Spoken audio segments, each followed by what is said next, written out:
ahorita muchos de los celulares tienen unas resoluciones tan impresionantes que salen fotografías de estudio. Pero a lo que voy es, cuando un estudiante de fisioterapia recién egresa y va a pensar en comprar sus equipos, es cierto, van a comprar equipos pues básicos, que en un momento dado están bien, pero al final de cuentas tendrás que comprarte un equipo profesional. ¿Y cómo sé que es un equipo profesional? Pues son como las cámaras fotográficas, entre más botoncitos y opciones tengas para moverle, mejor va a ser ese equipo, esa cámara para tomar fotografías, igual con los electroestimuladores. Entre más opciones tenga para yo manipular la forma de la onda, la duración de la onda, la frecuencia, por ejemplo, los reposos, etcétera, entre más pueda manipular yo mi corriente eléctrica, pues voy a poder hacer todas las corrientes. De hecho, hay veces que me dicen, oiga, doctor, yo compré este equipo, pero no trae, por ejemplo, la corriente farádica. No, pues es que afortunadamente es un equipo profesional, tú lo puedes editar y tú puedes hacer la corriente farádica, aunque no venga el nombre de corriente farádica. O me dices, oye, la corriente IG30 no la trae. Es que tú la puedes hacer si tienes un equipo profesional. Entonces, pues hay que ahorrar para que cuando se puedan comprar el equipo, pues se compren uno profesional. Puedes comprar uno básico para iniciar, pero cuando aprendes acerca de esto te vas a dar cuenta que vas a estar muy limitado con ese equipo. Y luego después vas a estarlo queriendo vender. Importantísimo. Un músico le pones esta pentagrama y en un ratito te toca la canción. ¿Sí? La música, sale esa música. ¿Por qué? Porque es un profesional. Yo de repente me convulsiono cuando hay un fisioterapeuta que dice, es que yo trabajo con los protocolos. Entonces yo me meto en la lista de protocolos y le pongo para relajar el músculo y listo. Pues es como si el fotógrafo dice, bueno, voy a tomar fotografías de noche, le pongo modo de noche y listo. Entonces, ¿para qué estudiaste? Entonces, la invitación es que te enseñes a conocer bien tu equipo, lo programes y hagas con él, que tú domines al equipo y que no el equipo te diga, ponme ahora para el dolor, para dolor crónico. No, tú tienes que manipularlo, tienes que saberlo manejar para que tú lo programes como quieras. Continuamos con la siguiente. Bien, ahora, aprende y usa las corrientes que son poco comunes. Hay dos corrientes eléctricas que son las que más se utilizan, ¿no? Que sería la TENS y lo que son las corrientes interferenciales. Y todo gira en relación a eso. Entonces, por ejemplo, a mí me toca que de repente vienen pacientes que ya fueron a una clínica de rehabilitación y en esta clínica de rehabilitación le pusieron, yo no sé qué les puse, no sé lo que les pusieron en esa clínica, viene con nosotros. Y lo primero que hago es, pues no le voy a poner lo que ya seguramente se lo pusieron en otra clínica, entonces le voy a poner, y que no les funcionó, entonces les voy a poner corrientes que son para esos efectos terapéuticos que necesitamos, pero que no son corrientes tan comunes. Y de esta manera se las vamos a ir hablando. Una sería la FES, estimulación eléctrica funcional, que sirve precisamente para reeducar movimientos, pero sí es importante saber que la FES se va a utilizar cuando existe un nervio, músculo íntegro. Cuando ese nervio músculo es normal, es cuando vamos a poder utilizar nosotros FES, estimulación eléctrica funcional. Otra de las corrientes que también se les invita a que las utilicen son las microcorrientes. Voy a empezar a hablar como si fueran las palabras más básicas de cada una de estas corrientes. La microcorriente, lo primero que se utiliza en la actualidad es para favorecer la cicatrización de las heridas. Pero si vemos los antecedentes de la microcorriente, esta corriente se empezó a utilizar para favorecer la consolidación de los huesos en las fracturas. Pero algo bien importante, y aquí quiero hacer una mención básica. Un niño lo puedes llevar tú a un kinder y le van a dar estimulación temprana, pero esa estimulación temprana está hecha pues por maestros, mis respetos, profesores, que tuvieron una pequeña embarradita, una pequeña noción de lo que es la estimulación temprana y lo que realmente están haciendo es estimular, pero eso no es estimulación temprana. Estimulación temprana en rehabilitación, pues ya sabemos que es un programa preventivo de diagnóstico para aquellos niños que tuvieron factores de riesgo. Entonces, un paciente que tuvo factores de riesgo, un niño que tuvo factores de riesgo antes de nacer, en el nacimiento o en los primeros días de nacimiento, obligatoriamente debería de entrar a un programa de estimulación temprana para estimularlo. Pero ¿qué pasa si es un niño sano? Si es un niño sano que no tuvo factores de riesgo en el embarazo, la mamá no tuvo factores de riesgo en el embarazo, en el nacimiento ni en los primeros días, no tenemos por qué darle estimulación temprana, tenemos que darle la estimulación natural, la que le sale y le nace a la mamá, porque es un niño sano, no tienes por qué hiperestimularlo. Este comentario es en relación a la microcorriente. Si me llega un paciente que viene con una fractura en un proceso de consolidación y dice, hay que ponerle la microcorriente. No, esa microcorriente no se la vas a poner en ese momento porque viene un proceso de consolidación natural. Déjalo que avance. Entre menos meta la mano el hombre, le va mejor al paciente. Pero ¿qué pasa si es un paciente, por ejemplo, adulto, que ya lleva 4 meses después de la fractura y no ha consolidado, y ya el médico ortopedista, traumatólogo, ya está pensando en hacer opciones terapéuticas para tratar propiamente la fractura no consolidada, es cuando la microcorriente puede jugar un papel importante.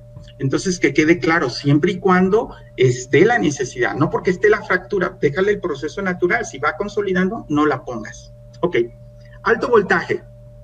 La corriente de alto voltaje también se utiliza para favorecer el cierre de las heridas.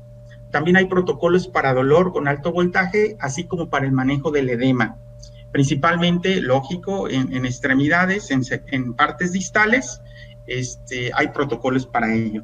Y luego tenemos 2 corrientes interesantes, que es IG30 e IG50, y también yo los invito a que de repente, si te encuentras cosas como ¿qué es el IG30? ¿Qué es el IG50?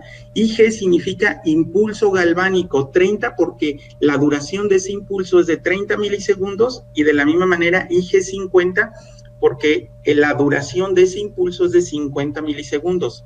Ambas corrientes forman parte del arsenal terapéutico para el músculo denervado, ¿ok? Más adelante les voy a enseñar una tabla por qué podemos pensar en ello. Mega A.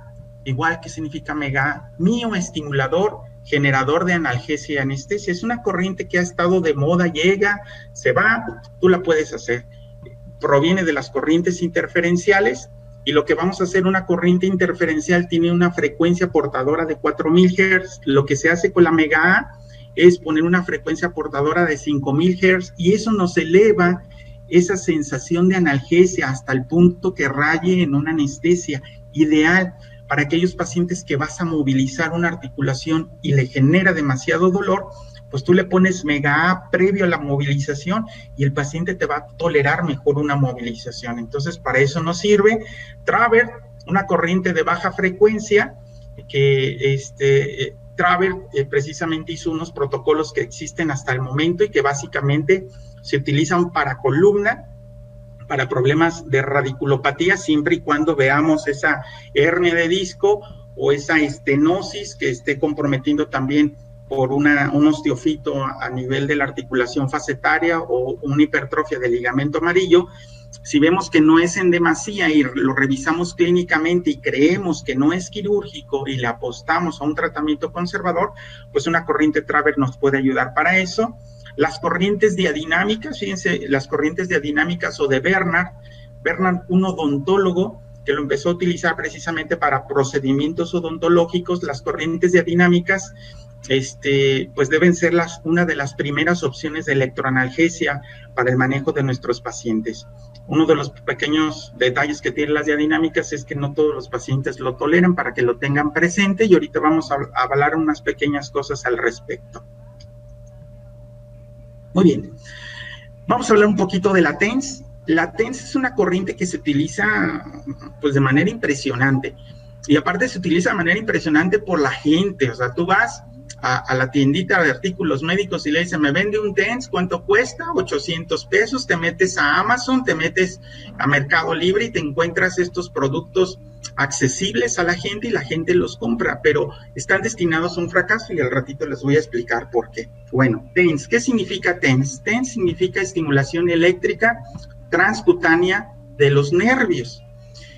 Y luego dijo ahí igualdad de género. Ahora que se ha dado un mayor respeto a la igualdad hombre-mujer, pues hay que darle su igualdad a la TENS, es mujer, femenino, la TENS. Entonces, para que se vayan acostumbrando. Y les voy a decir el primer pecado de la TENS. Cuando tú programas un equipo para la TENS, no te tienes que pasar de los 200 microsegundos de duración. Esa es una premisa. Si tú te pasas de los 200, entonces ya no es la TENS. Y les voy a explicar por qué, hablando fisiológicamente sobre los nervios. Bueno, de izquierda a derecha, vamos a ver un nervio que está muy grueso. Vamos a ver si me sale. Sí, este de aquí es un nervio, pues si ustedes lo observan, mucho más grueso. A ese es el que vamos a denominar como fibras tipo A alfa. ¿Por qué están gruesas? Está muy grueso este nervio porque tiene mucha mielina. Y el hecho de tener mucha mielina me favorece que tenga una rápida conducción ese nervio. Y luego tenemos enseguida otro nervio que ya es un poquito más delgado que las fibras A beta, pero que también sigue teniendo mielina, y esas son las fibras A beta. ¿Estamos de acuerdo? Hacia la derecha vamos a tener otro nervio más delgado, pero que aún todavía tiene algo de mielina. Esa corresponde a las fibras A delta, y algo importante, que las fibras A delta son las que transmiten el dolor. Pero ya van a tener, al tener menos mielina, la conducción ya va a ser mucho más lenta. Y por último, les quiero presentar a las fibras tipo C. Estas fibras tipo C ya no tienen mielina, son desnudas, no tienen mielina, por lo tanto, son las que transmiten el dolor. A delta y tipo C son las que transmiten el dolor y son de conducción lenta. Las C van a ser de mucho mayor conducción lenta. Bueno, entonces, las fibras A beta es donde va a actuar la TENS. Aquí van a actuar. ¿Por qué van a actuar allí? Los 200 microsegundos que les decía hace rato nos permiten estimular a las fibras A beta. Esas son las que nos van a llevar la información hacia la médula y son las que van a bloquear la transmisión del dolor de las otras dos, de la A delta y de la C. Lo bloquea, que es lo que todo el mundo conocemos como la teoría de las compuertas o de Melzack igual, ¿ok? ¿Qué se transmite también a través de las fibras A beta? Se transmite la vibración y se transmite la propiocepción. Por eso nuestras abuelitas no estaban nada perdidas, ¿eh? Cuando te metías un señor trancazo y te salía un chipote y llegabas llegando con tu abuelita lo primero que te daba era un masaje, ¿no? Te daba una vibración. Bueno, no estaba nada perdida porque estaba estimulando a las fibras A beta y eso hacía un bloqueo del dolor, ¿sí? Nomás el problema es que te lo dabas 3 minutos y te decía, ahora hijo, no, y ni 3 minutos, 1 minuto y váyase a jugar de nuevo. Entonces, hay estudios que demuestran que si se pone un aparato que dé vibración y el dolor es leve, da un efecto parecido a la TENS. Estimula las fibras A beta y puedes bloquear el dolor. ¿Estamos de acuerdo? Si tú le das un estímulo por encima de los 200 microsegundos, entonces ya no vas a estimular a las fibras A beta. Si tú le das por encima la duración del impulso arriba de 200 milisegundos, entonces tú vas a estar estimulando ahora a las fibras A alfa. Y resulta que las fibras A alfa son las que nos producen las contracciones musculares. ¿Ok? Entonces, espero que haya quedado claro porque nunca te debes de pasar de 200 microsegundos. Y si un día pensaste en poner 350 microsegundos de latencia y se lo pusiste a un paciente, pues te vas y te confiesas con el padre y le dices, padre, la regué por ignorancia, no sabía. Entonces, ténganlo por allí presente. Bueno, vamos a continuar. Esta diapositiva me encanta. Esto es la TENS. La TENS, decíamos, ¿qué es lo que hace la TENS? Pues básicamente la TENS lo que hace es engañar al cerebro.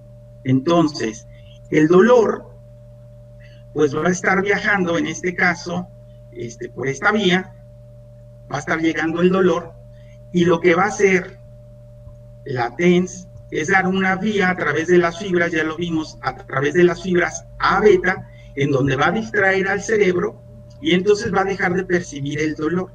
Entonces, ¿qué es lo que hace la TENS? Uno de los mecanismos, que es la teoría de las compuertas, precisamente, es distraer al cerebro, dejar de percibir el dolor, Por eso es de que muchas de las indicaciones de la TENS es dolores autolimitados.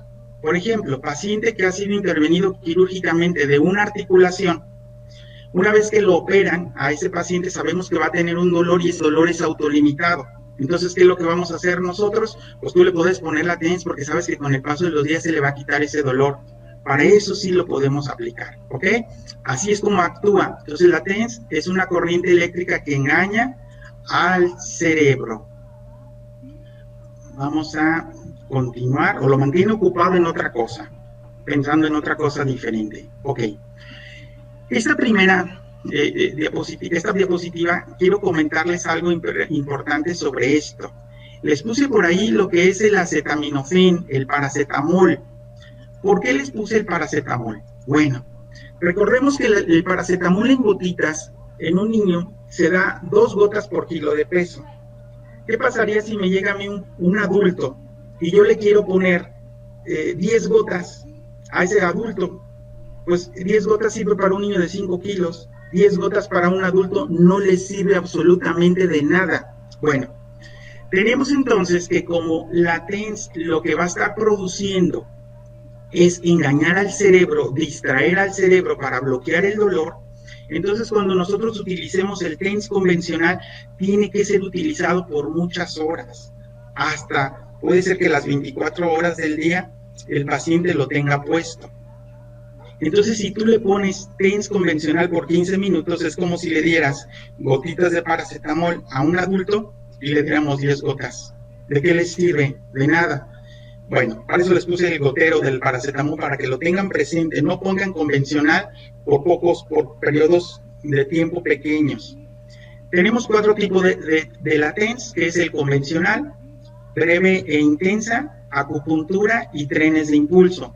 ¿Por qué las dividí? Las 2 primeras, algo importante es que lo vamos a llevar a un umbral sensitivo. Tú le vas a subir lo suficiente para que se estimule las fibras A beta. Nunca te tienes que pasar de los 200 microsegundos de duración del impulso. De hecho, para el convencional se recomienda iniciar con 80 microsegundos de duración, ¿ok?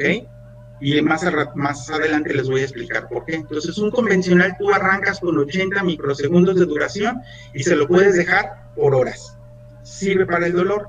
Breve e intensa, ese sí, fíjense que no vas a sobrepasarte de los 200 microsegundos. Se puede poner con electrodo de lápiz y nos puede favorecer para ayudar a romper o quitar un espasmo muscular que nos está generando dolor, ¿ok? Y puse punto y aparte otras 2 diferentes formas de la TENS, que es la TENS de acupuntura y la TENS de trenes de impulso. Ambas nos van a producir contracciones musculares. Pero la razón por la cual se producen las contracciones musculares es para producir otra teoría diferente, que es la teoría de la contrairritación. Si nosotros producimos contracciones musculares con acupuntura o trenes de impulso, lo que vamos a hacer es elevar las endorfinas, y al elevar las endorfinas, entonces el paciente tiene una sensación de bienestar y tolera mejor el dolor. Y el efecto, la diferencia que tiene trenes de impulso, pues es de que te va a dejar una analgesia probablemente hasta de 6 horas, a diferencia de una TENS convencional, que si tú lo pones 20 minutos, si lo pones 1 hora, 2 horas, 3 horas, al momento que tú lo quitas, la analgesia le va a durar un breve periodo de tiempo, pero se le va a quitar. Deja de estar estimulando la vía hacia el cerebro y el paciente otra vez empieza a percibir el dolor. Esa es la ventaja que tiene la TENS de acupuntura y la de trenes de impulso, elevar las endorfinas. ¿Ok? Seguimos la siguiente. Eso se llama la teoría de la contrairritación. Ok, pregunta. En la TENS, las contracciones musculares que vimos con acupuntura y con trenes de impulso, la diapositiva previa que acabamos de ver, estas contracciones musculares sirven para reeducar o fortalecer el músculo. La respuesta es un no rotundo. No, porque recuerden que la TENS, de hecho esta TENS que está cerca de producir contracciones musculares, están en el límite, están en 200 microsegundos para estimular las fibras A alfa. Recuerdan que son las que producen las contracciones musculares. Entonces, estos 2 tipos de TENS están cerca o bordeando los 200 microsegundos para producir contracciones musculares, pero no es para producir reeducación, no es para producir fortalecimiento, es para elevar las endorfinas. Entonces, por favor, no pongan la TENS para producir contracciones con esa finalidad de reeducar, no sirve para eso. Muy bien. Y bueno, lo que decíamos hace rato, todo el mundo puede tener acceso a las corrientes, a comprarse su TENS y tenerlo en casa. Yo lo pongo mucho en entredicho porque hay que saber, o sea, hay que entender y tener nociones básicas. Y está destinado al fracaso porque muchos precisamente de los errores que se cometen comúnmente, aún en teoría, sabiendo o conociéndolo nosotros, el paciente lo desconoce. Entonces el paciente se lo pone, siempre lo va a poner de la misma manera y va a dejar de tener y surtir efecto. Y ahorita les voy a explicar por qué razón. Miren, ahí les va una razón. Si se administra diario TENS con los mismos parámetros, al cuarto día disminuyen los efectos. Quiere decir que si tú un paciente lo vas a tratar durante 20 sesiones, tú le pones los mismos parámetros 4 días y al quinto día tienes que cambiar los parámetros. Cada una de las diferentes tipos de TENS tiene límites, ¿no? Les decía, por ejemplo, en el caso de la convencional arrancamos con 80 microsegundos de duración. Al cuarto día, pues entonces en vez de que lo dejes a 80 microsegundos, pues lo subes a 90 microsegundos, ¿ok? Y así, cada 4 días lo dejas igual y al quinto día lo cambias. Porque si no, entonces el paciente se va a empezar a habituar. Una de las características que produce la TENS es que el paciente la deja de percibir. Por eso tenemos que estar modificando y cambiando los parámetros. Si el paciente, esto es algo interesante, imagínense el paciente se compra la TENS y se lo pone a nivel del tobillo. Y resulta que el paciente en esa zona tiene una hipoestesia, una sensibilidad disminuida o anestesia, pues no le va a servir. No se puede aplicar la TENS en zonas de la piel en donde la sensibilidad esté disminuida. Y luego aquí vienen algunas cuestiones de tipo técnico. ¿Qué hacemos si se habitúa? Habitúa es que se acostumbra, es decir, que lo deja de percibir. Normalmente lo que hacemos, y aquí está uno de los errores, normalmente lo que hacemos es, el paciente lo deja de sentir y dice, oye, ¿sabes que ya no estoy sintiendo la TENS? ¿Qué hacemos? Le subimos en automático la intensidad y no. ¿Qué es lo primero que se tiene que hacer? Lo primero que se tiene que hacer es primero incrementar la duración del impulso. Hablamos de nuevo, TENS convencional. Arrancamos con 80 microsegundos, el paciente lo deja de percibir, le subes a 90 microsegundos de duración y el paciente tiene que sentir otra vez la corriente eléctrica. De hecho, el paciente te refiere que siente mayor área de estimulación y eso es lo adecuado.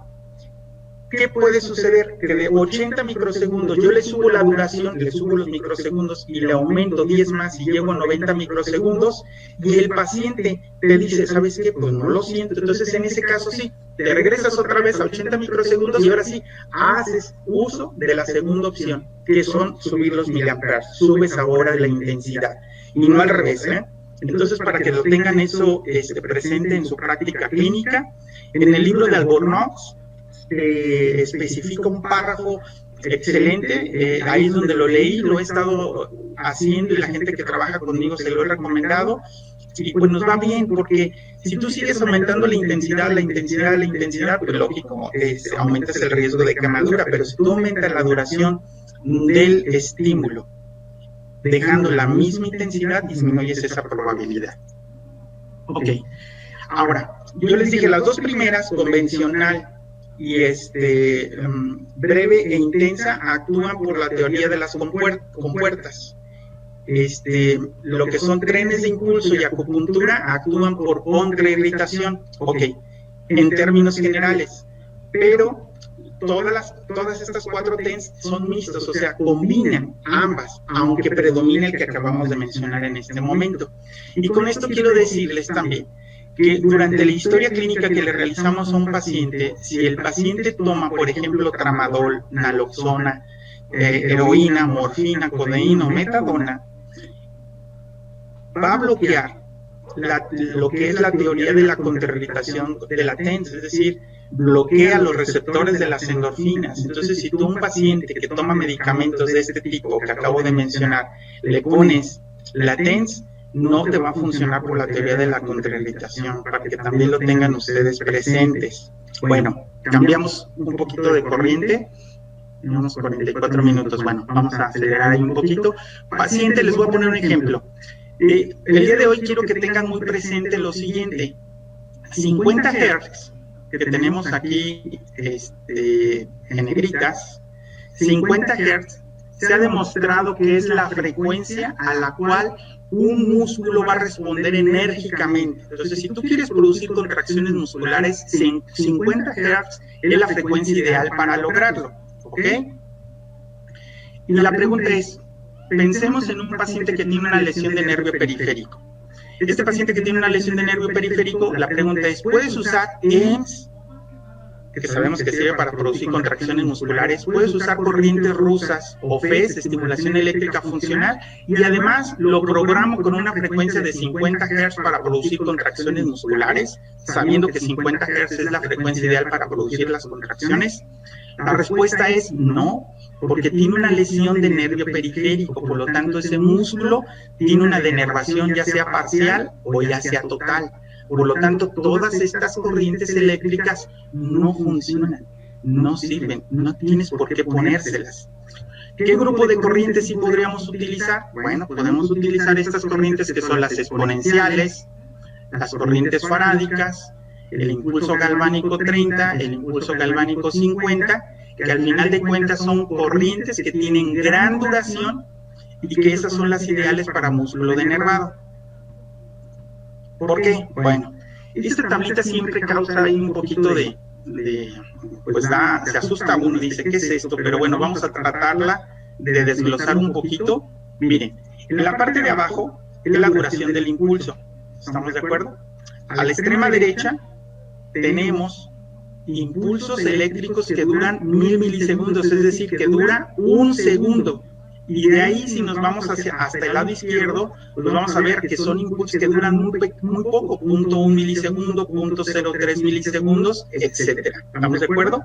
Normalmente, si yo le pongo a un músculo los puntos que son de color negro, relleno negro, vamos a ponerlo para que nos ubiquemos, estos de aquí, esa es la curva fisiológica de un músculo. Si yo le pongo un músculo sano, nervio, músculo normal, si yo le pongo impulsos de 1000 milisegundos, impulsos de 300, etcétera, impulsos de gran duración, vamos a ver que le vamos a subir siempre la misma intensidad para producir contracciones musculares y realmente no necesitamos subirle mucho a la intensidad para producir la contracción muscular.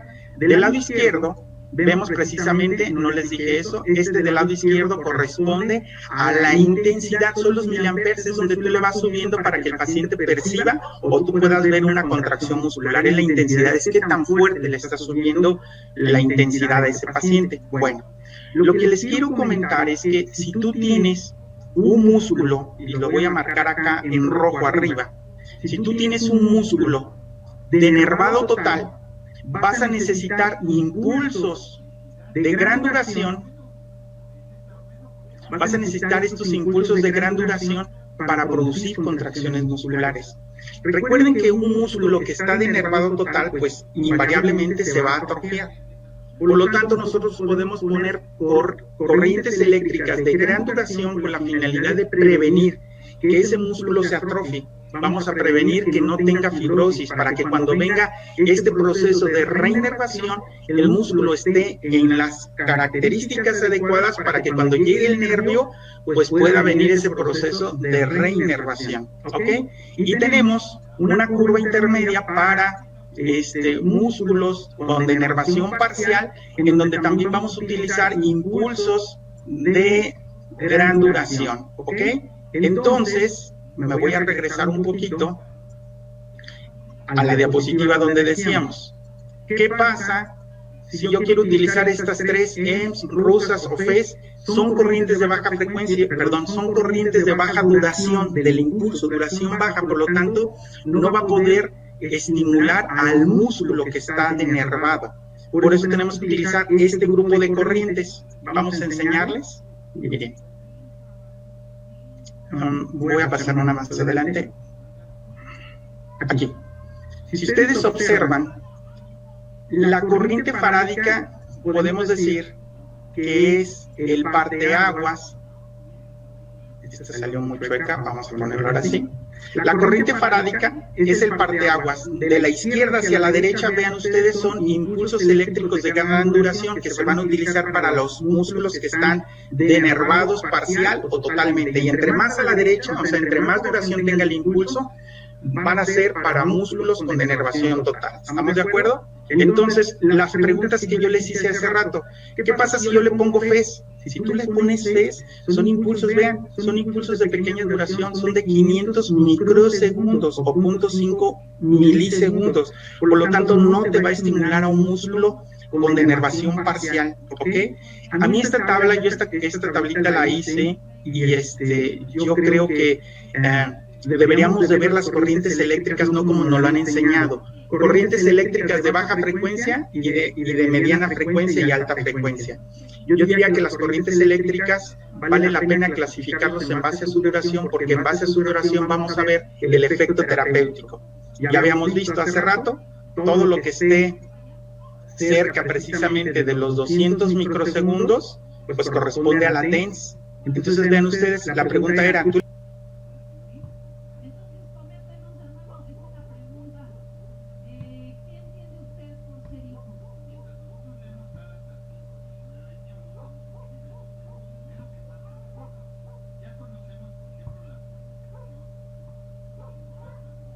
considerar cuando vemos un paciente con músculo denervado. Me regreso un poquito. La climálisis, bueno, ya al momento sabemos, el músculo está denervado parcial o totalmente, nosotros necesitamos impulsos de gran duración, hasta ahí vamos. Ahora la pregunta es, ¿y qué forma le vamos a dar a esa onda, a ese estímulo eléctrico? Bueno, puede ser de forma triangular o puede ser de forma cuadrada o rectangular. ¿Cuál de las dos utilizamos? ¿Qué es la climálisis? Fíjense que me encontré un artículo que habla precisamente sobre la fisiología del músculo denervado, y entonces se dice que si tú utilizas impulsos rectangulares, vas a estimular a la fibra sana, muscular sana, pero también a la fibra muscular denervada parcial o total, ¿ok? Por lo tanto, cuando tú produces esa contracción, vas a ver una contracción brusca, pero de los músculos sanos que están alrededor. No es selectivo los impulsos rectangulares, mientras que un impulso triangular va a tener la virtud y va a tener la ventaja de ser selectivo de las fibras musculares denervadas, y vamos a ver esa contracción que se define en los libros como una contracción vermicular. Por lo tanto, piensen, en vez de utilizar, bueno, vamos a utilizar impulsos de gran duración y segundo, impulsos que sean triangulares. ¿Para qué? Para favorecer la climálisis y te permita ver la contracción de ese músculo denervado. ¿Ok? Bueno. Por lo tanto, yo les preguntaría lo siguiente, ¿cuál es el parámetro más importante de las corrientes eléctricas?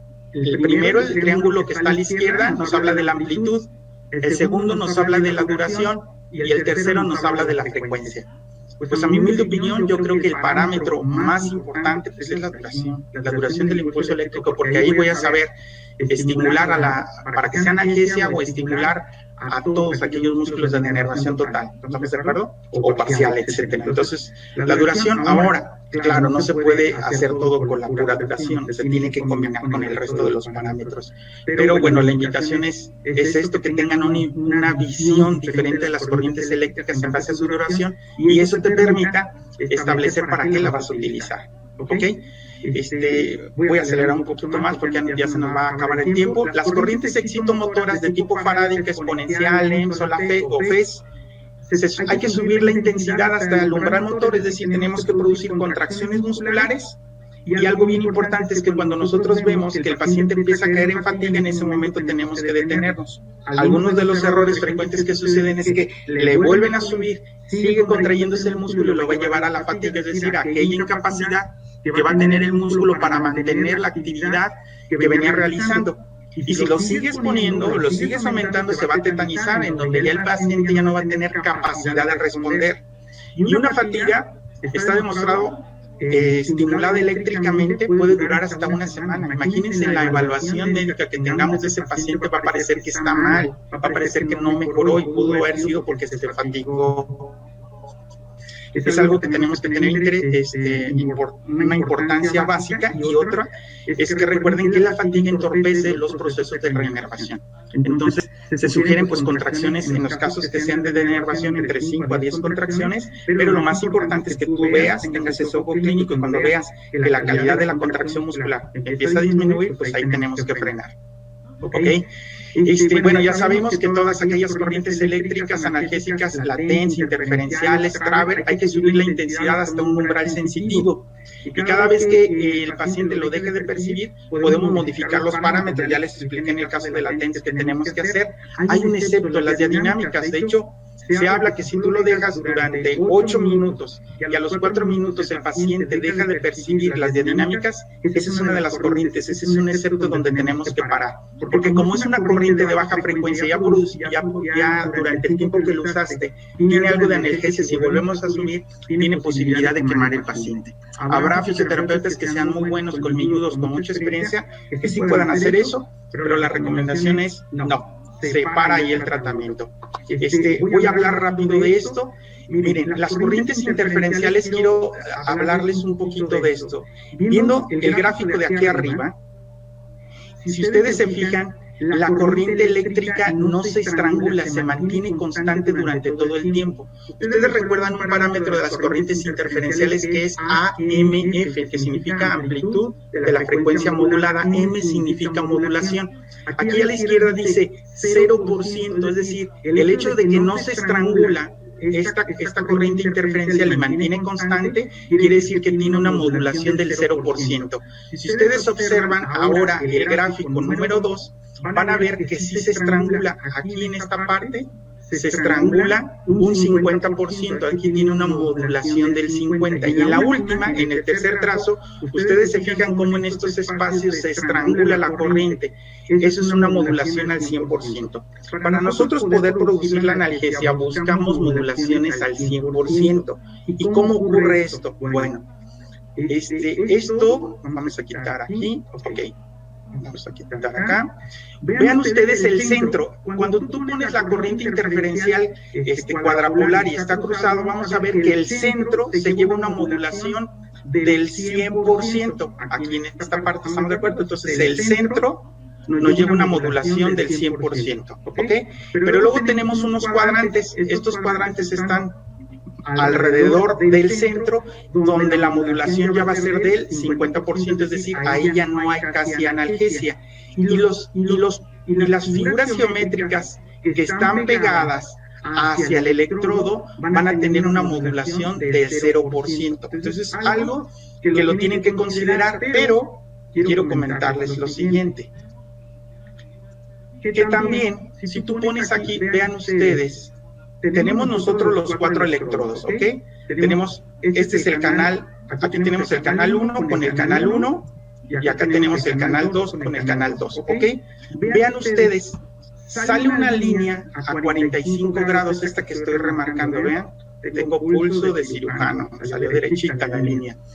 Esta línea que sale entre 2 electrodos continuos, a 45 grados nos da una modulación del 100%. Entonces el día de hoy quiero que te lleves esto y que lo pienses, que cuando tú trates a un paciente, además de saber que cuando pones la técnica cruzada, en el centro ocurre una modulación del 100%, entre 2 electrodos consecutivos, la línea que sale a los 45 grados, ahí se lleva el 100% de la modulación. Por lo tanto, la invitación que yo les hago el día de hoy es que cuando pongas las corrientes interferenciales, te imagines como si fuera un reloj y juega con tus electrodos, con tus 4 electrodos, y poderlos girar, y busca esos 45 grados entre los 2 electrodos para producir mayor analgesia.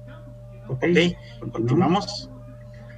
A diferencia de cuando utilizas tú la corriente bipolar, de las corrientes interferenciales que hablaríamos que es una corriente premodulada, si ponemos 2 electrodos uno enfrente de otro, es la forma más sencilla, porque se produce el 100% de la modulación. Ahí no tienes mucho que pensar, que quede en medio de los 2 electrodos la zona dolorosa y te lleva a cabo una buena modulación. El problema es que cuando utilizamos 2 electrodos se pierde el efecto de profundidad, para que lo tengan presente. Muy bien. Y bueno, ya casi terminamos.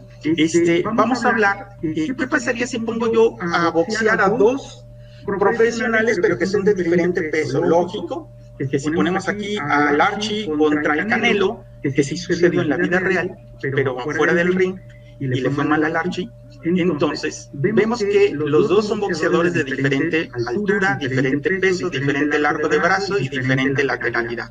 Por lo tanto, aunque sean los dos boxeadores profesionales, pues le terminó ganando el Canelo a Archie. Bueno, ¿ya qué voy con esto?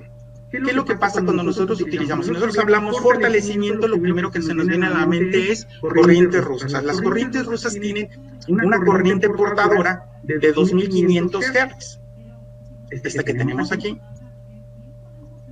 y la frecuencia de salida 50 Hz, que decíamos que es la que nos produce las contracciones musculares más eficaces.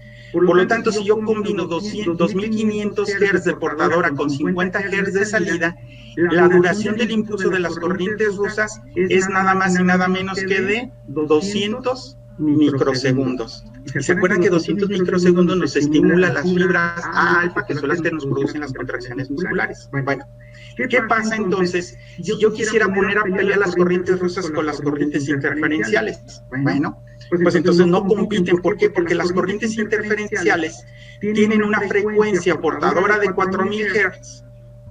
Por lo tanto, la duración del impulso es de 125. Si se fijan ustedes, es menos de 200 microsegundos. Por lo tanto, estimularía a las fibras A, beta, que serían analgésicas. Por eso no pueden competir. Pero entonces, si tú utilizas una corriente interferencial y le bajas la frecuencia portadora a 2500 Hz, incrementamos la duración del impulso y lo llevamos hacia los 200 microsegundos y podemos competir interferenciales con 2500 de portadora contra una rusa, y puede ser. En los estudios, algunos demuestran que efectivamente las corrientes interferenciales con esas características producen mayor fuerza. ¿Ok?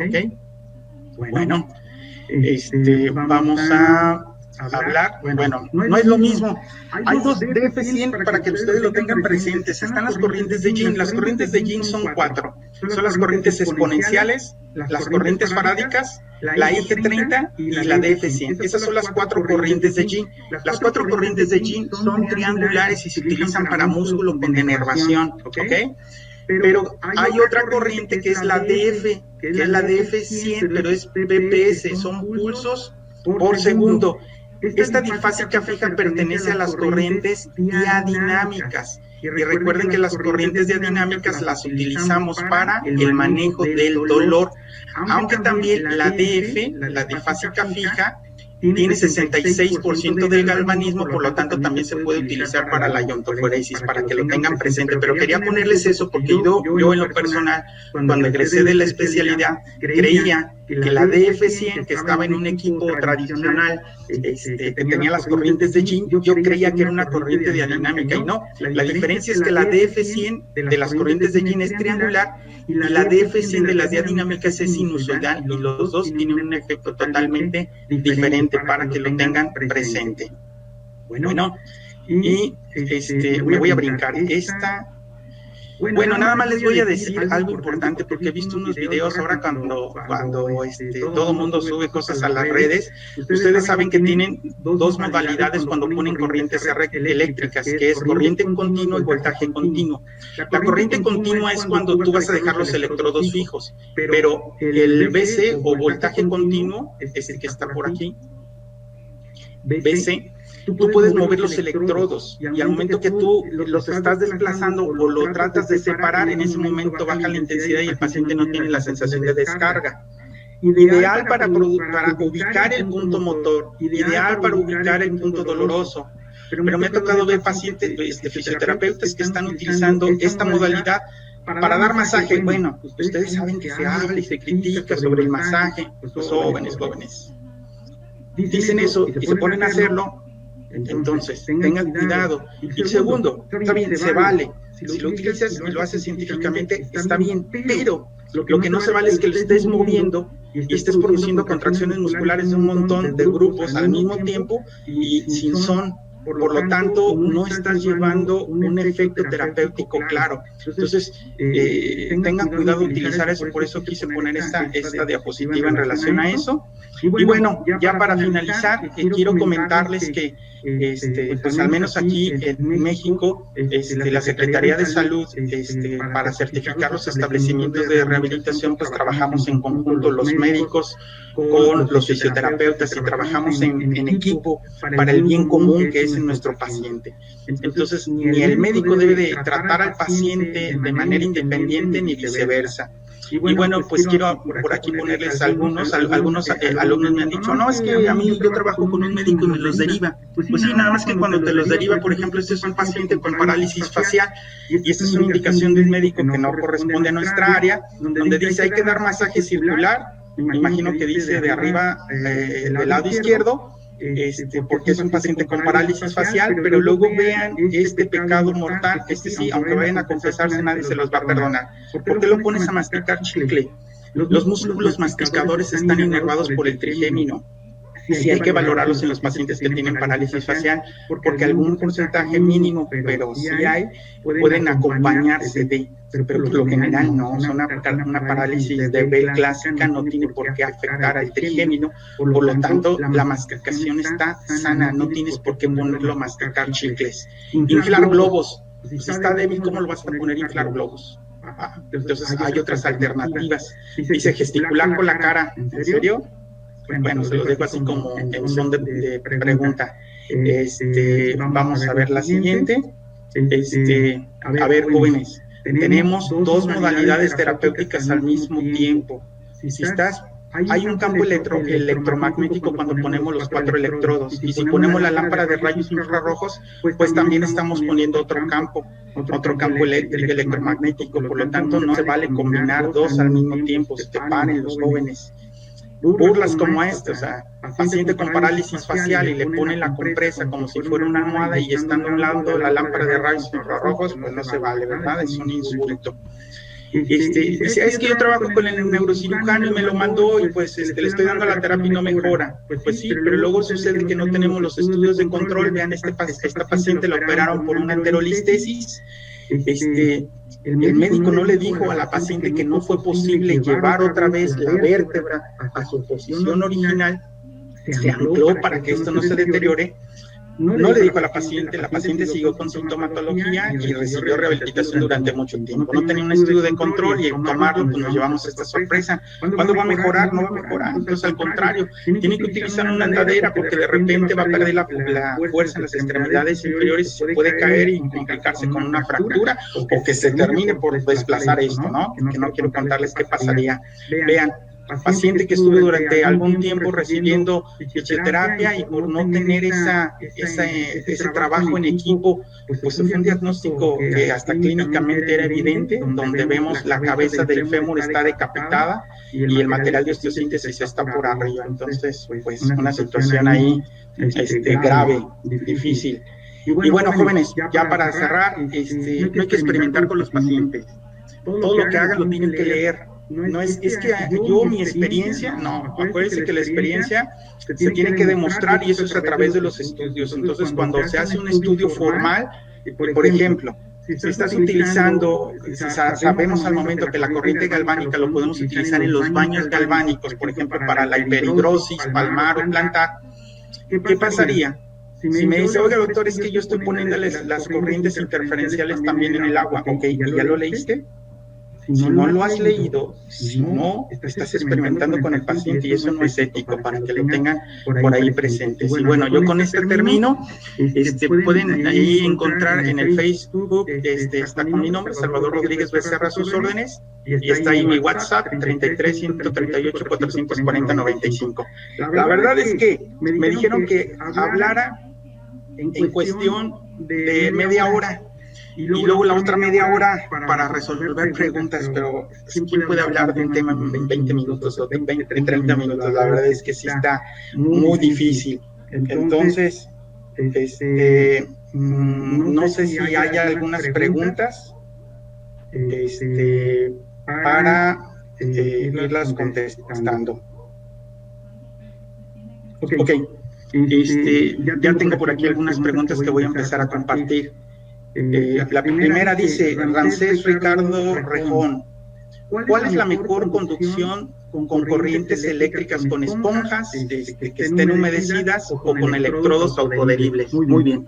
La clasificación que yo les decía hace rato, que había corrientes de baja frecuencia y corrientes de mediana frecuencia. Todas las corrientes de mediana frecuencia atraviesan fácil la piel. Ahí puedes utilizar electrodos autoadheribles sin mayor problema, pero todas las corrientes de baja frecuencia, que es la gran mayoría de las que utilizamos, al ser corrientes de baja frecuencia tienen una mayor impedancia la piel, por lo tanto aumenta las probabilidades de quemadura, de malestar en el paciente y otra de iontoporesis. Por lo tanto, sí se aconseja utilizar los electrodos de esponja bien humedecidos, mojados, para favorecer la conducción en las corrientes de baja frecuencia, ¿sí? Ahora, hay corrientes de baja frecuencia que tienen lo que se llama pulsos bifásicos compensados, como puede ser una TENS. La TENS es de baja frecuencia, pero si tú utilizas pulsos bifásicos compensados, amortiguas, equilibras la fase positiva de la fase negativa, y pese a que sea de baja frecuencia puedes utilizar autoadheribles, pero sí quiero que se vayan con esa idea. Corrientes de mediana frecuencia, electrodos de esponja. Corrientes de baja frecuencia, electrodos de esponja. Corrientes de mediana frecuencia, electrodos autoadheribles. ¿Ok? Nuria Junet Sánchez dice: ¿podría sugerir algún libro que sea fácil de comprender para alumnos en formación? Sí, claro que sí, y entiendo esa parte. 13 años dando clases, y podría decir, no hay un libro que hable de todo, por supuesto. Yo les podría decir que arranquen definitivamente con el libro de Blaha. Blaha es un libro sencillito, muy desmenuzado para poder entender los conceptos. De ahí, pues vamos a tener los libros de Maya y de Albornoz. Son dos excelentes autores que van desmenuzando también tranquilamente las corrientes eléctricas. Y luego tenemos Tim Watson, que también es un excelente, habla bien, y pues bueno, no se nos olvide Cameron, excelente también su libro, se lo recomiendo. Yo creo que en ese orden sería estar leyendo Blaha, luego irse con Cameron, y a la par estar leyendo Maya, Albornoz. Y Martín Rodríguez está en un nivel muy alto, la verdad. Entonces, sí necesitas tener bases para que cuando te pongas a leer a Martín Rodríguez lo puedas entender. Hablo a título personal. A lo mejor hay alguien que dice, yo he leído Martín Rodríguez y muy bien, o sea, excelente. Yo digo que pues, es el mejor, pero está en un nivel alto. Por lo tanto, si tú te pones a leerlo, te vas a perder si no tiene las bases. Entonces hay que aprender bien las bases. Espero que con eso haya quedado contestada la pregunta.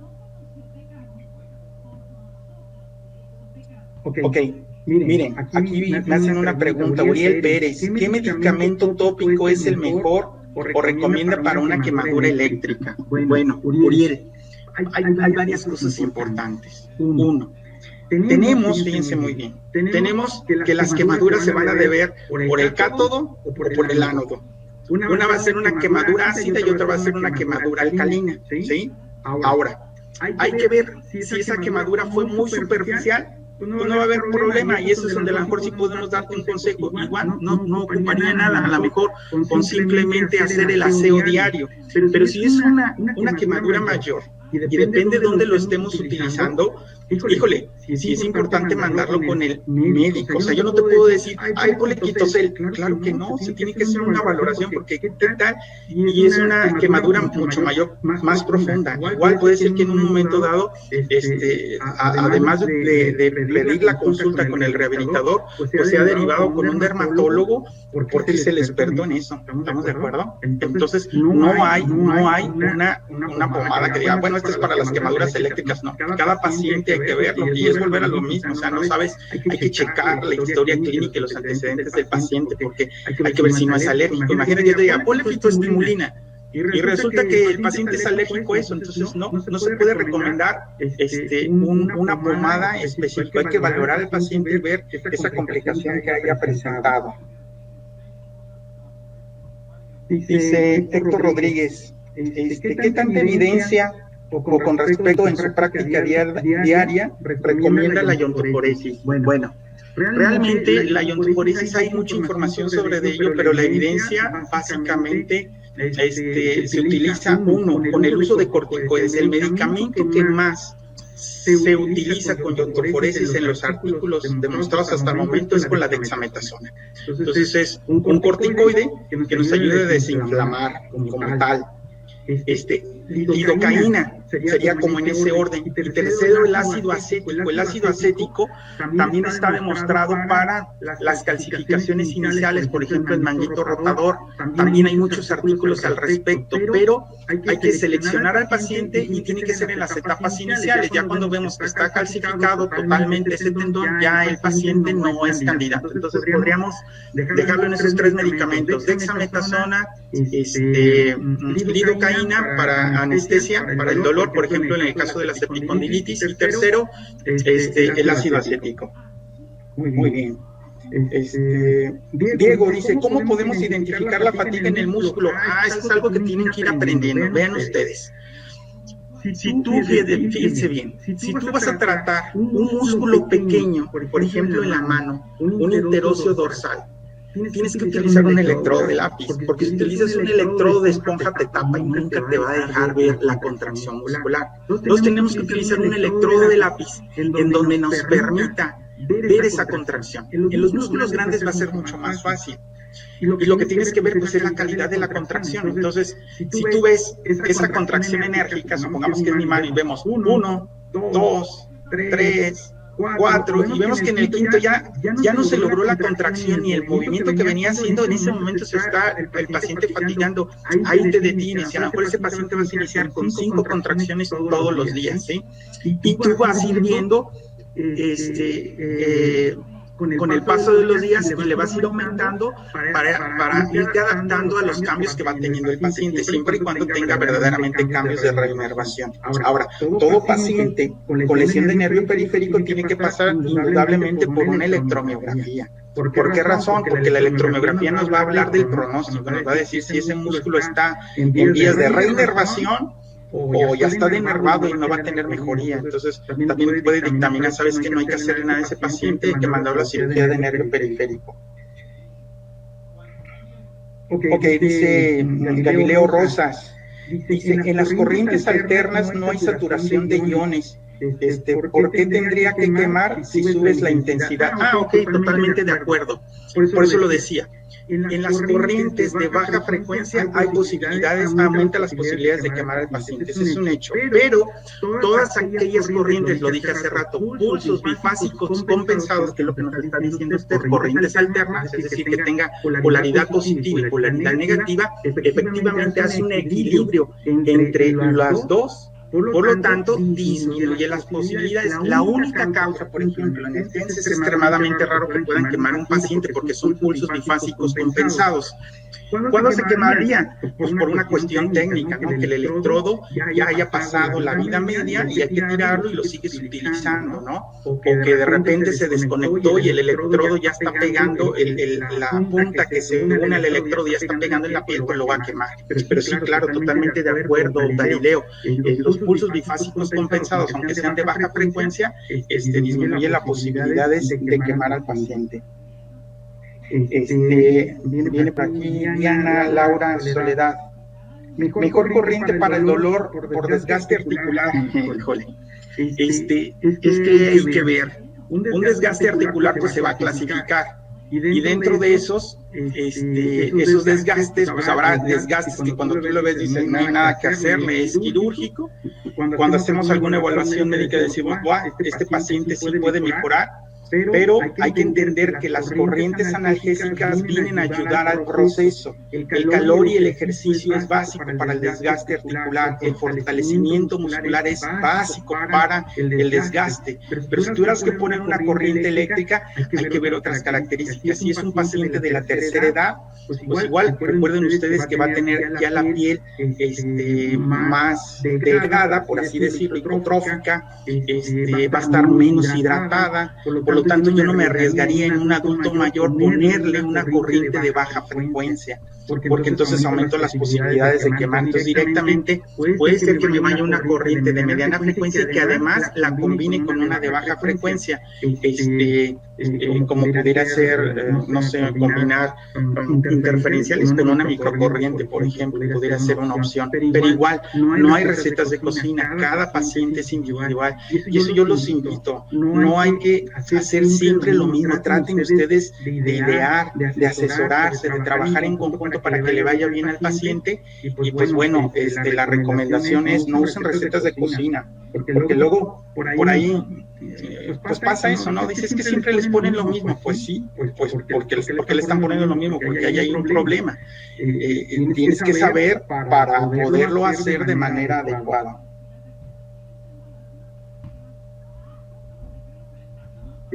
Por aquí pregunta Victoria Eugenia Gómez, dice, ¿usted no hace reclutamiento selectivo de las fibras musculares con la frecuencia? Sí, claro que sí, nada más que pues no hubo tiempo a hablar de eso.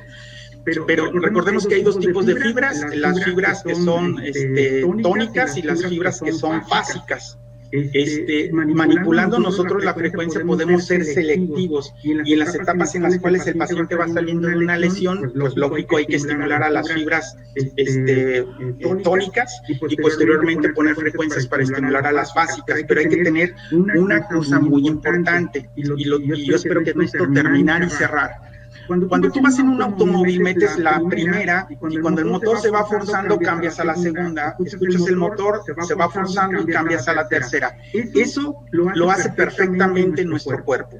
Cuando empezamos a hacer un movimiento, nosotros activamos a las fibras tónicas. Si necesitamos hacer un movimiento rápido, se activan las fibras fásicas. Si yo estoy levantando algo, empiezo con las tónicas, pero si ocupo un esfuerzo extra, iniciamos con la fásica. ¿Cuándo utilizamos las corrientes eléctricas? No somos perfectos como en la naturaleza. Y aunque podemos utilizar frecuencias para estimular a las tónicas o a las fásicas, se estimulan las dos. Entonces hay que tener presente eso, no somos selectivos. Pues bueno, las personas que tengan más dudas, pues sí los invito para que me contacten. Por ahí vieron mi celular, por el WhatsApp, estamos también pues ahí en las redes. Tengo por ahí también un blog, que de repente ahí subo algunas cosas, tiempo me hace falta, pero bueno, la verdad es un gusto estar aquí con ustedes, pues ya nos pasamos más del tiempo debido, pero pues esto nos apasiona, estamos a sus órdenes, espero, se dice que cuando tú vas a una plática, y cuando regresas con tu paciente sigues haciendo lo mismo, de nada sirvió. Espero que cuando regresen con sus pacientes tengan una visión y una manera distinta de estar abordando a sus pacientes. De antemano, muchas gracias, estamos a sus órdenes, Salvador Rodríguez, que tengan buena noche.